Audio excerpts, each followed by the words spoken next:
The body of former Libyan leader Moamar Gaddafi has been buried. The ceremony was carried out overnight in an undisclosed location to prevent it becoming a shrine for Gaddafi loyalists or a target for his opponents.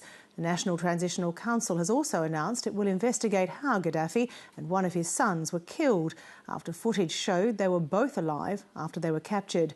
Middle East correspondent Ann Barker reports. After lying in a freezer on public display for 4 days, the decomposing bodies of Moamar Gaddafi, his son and a former aide are taken away under cover of darkness. Just hours ago, before dawn, they were buried in a secret location somewhere in the desert. Such is the sensitivity of what happens to Gaddafi's remains that the burial was witnessed by only 4 people who've sworn never to reveal the grave's whereabouts. There is a fatwa that has been issued by the head of the Fatwa Council concerning the burial place of this body. I cannot say exactly what the content of the fatwa is, but it says that his body should not be buried in Muslim cemeteries and should not be buried in a known place to avoid any sedition. The head of the National Transitional Council also says a committee has been formed to investigate the manner of Gaddafi's death. The United Nations and human rights groups have raised concerns that Gaddafi may have been executed while being held captive.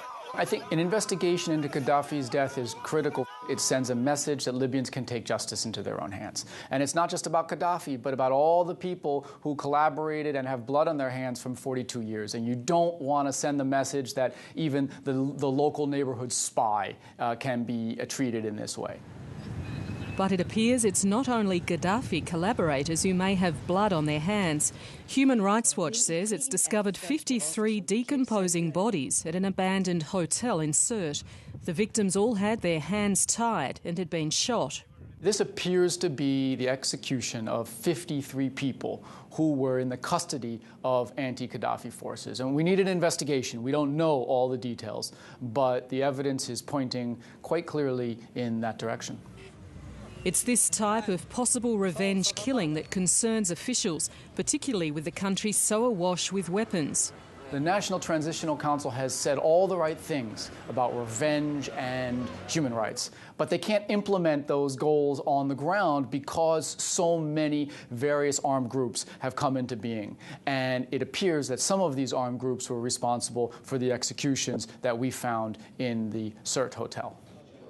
The Transitional Council says it's aware of the potential problem and it's proceeding carefully. We don't have a national army in Libya. During the tyrant's regime, there were security brigades which were serving only the regime. So with the regime, law and order also fell. So there is a void. Today this void is being filled by the rebels, and they are preserving security throughout Libya. Therefore, the handing over of their weapons will happen gradually. First, the official security bodies will need to be built up, while these groups gradually disappear. But with so many other pressing challenges to deal with, bringing anyone to account for Gaddafi's death or the latest massacre appears a distant prospect indeed. Ann Barker, Lateline.